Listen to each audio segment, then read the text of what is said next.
ঘূর্ণিঝড় রিমালের সর্বশেষ খবর। চট্টগ্রাম পতেঙ্গা আমরা রয়েছি।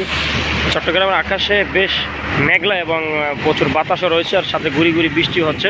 তো চট্টগ্রামের পাশাপাশি বিশেষ করে আমরা যেটা সকাল থেকে যেটা জানতে পারছি, যেটা বরগুনার পিরিজপুর, জালকাঠি, কুয়াকাটা, এরপরে খুলনা থেকে শুরু করে বিভিন্ন যে বরিশালের বিভিন্ন অঞ্চলে বিভিন্ন জায়গায় আসলে 10 নম্বর মহাবিপদ সংকেত দেখিয়ে যেতে বলা হয়েছে, এবং সেখানে কিন্তু প্রচুর প্রভাব পড়েছে। বিশেষ করে বরগুনা পাথরঘাটারও বিভিন্ন জায়গায় বিভিন্ন গ্রাম আসলে জোয়ারের পানিতে দুপুরেই তলিয়ে গেছে, এবং প্রচুর বাতাস আর ঝড় বৃষ্টি বরগুনার পাথরঘাটা আমরা দেখতে পাচ্ছি। তো এই মধ্যে আমরা পতেঙ্গা সমুদ্র সৈকতে রয়েছে, এখানে দেখতে পাচ্ছি সমুদ্র সৈকতের পাড়ে আমরা রয়েছে, দেখতে পাচ্ছেন এখানে কিন্তু প্রচুর মেঘলা এবং বাতাস আর গুড়ি গুড়ি বৃষ্টি হচ্ছে।